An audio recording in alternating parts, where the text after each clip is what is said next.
Welcome to AR Safia. ఈరోజు నేను ఎవరిని ఇంటర్వ్యూ చేయబోతున్నానో తెలుసా? మన ఫిల్మ్ జర్నలిస్టు రమేష్ గారిని ఇంటర్వ్యూ చేయబోతున్నాను. మరి ఫిల్మ్ జర్నలిస్టుగా రావడానికి కారణం ఏంటో ఆయన మాటల్లోనే తెలుసుకుందాం. హాయ్ సార్, మిమ్మల్ని చూసి చాలా ఇయర్స్ అవుతుంది, బాగున్నారా?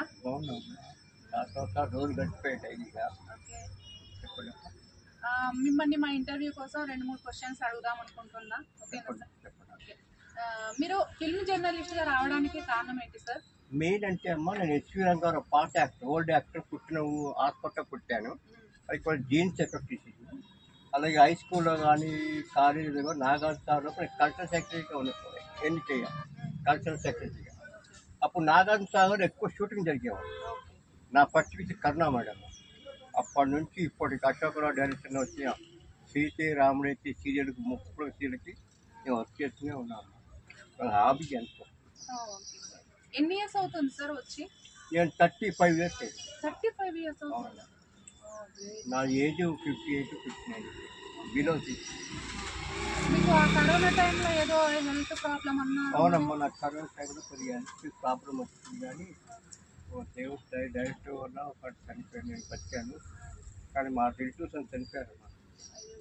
మా బావమ్మకి కానీ మా పిల్లలు కానీ అందరూ చనిపోయారు కరోనా. నేను బతికాను.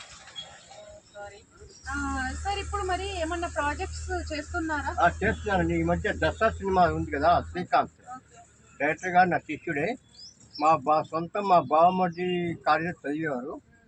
ఆయన షార్ట్ ఫిల్మ్ తీసుకుని నడికి వచ్చాడు. దసరా సినిమా తీసాము, నానితో చేసాము, వర్క్ చేసాము. ఇప్పుడు నానితో మళ్ళీ ప్యారడైజ్ సినిమా షూటింగ్ 3వ తారీఖు షూటింగ్ స్టార్ట్. అదేమ్మా. అలాగే అశోకరావు సీరియల్స్లో నేను వర్క్ చేస్తాను, క్యాస్టింగ్ డైరెక్టర్. కొంతమంది క్యాస్ట్ నేనే పంపిస్తుంటాను. ముక్కు కూడా కాదు, సీతే రాముడు. మరి మాలాంటి వారికి ఏమన్నా అవకాశాలు ఇచ్చే? తప్పకుండా అమ్మ. టాలెంట్ రికమెండేషన్ వల్ల అంత నడవదమ్మా.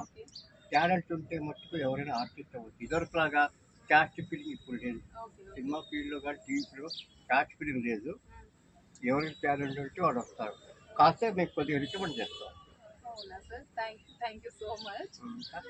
ఓకే అండి, చూసారు కదా మన ఫిల్మ్ జర్నలిస్ట్ ఎప్పుడు రావడం జరిగింది, ప్రాజెక్ట్స్ ఏం చేస్తున్నారు, అవన్నీ డీటెయిల్స్గా తెలుసుకున్నాము. ఇంకా ఇంటర్వ్యూ చేయాలని ఉంది కానీ చాలా డిస్టర్బెన్స్గా ఉంది. నెక్స్ట్ టైం మంచి ఇంటర్వ్యూ తీసుకుందామని అనుకుంటున్నా. ఓకే అండి, థ్యాంక్ యూ.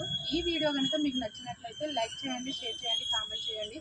మంచి మంచి వీడియోస్ కోసం, ఇంటర్వ్యూస్ కోసం సబ్స్క్రైబ్ చేయండి. Yeah.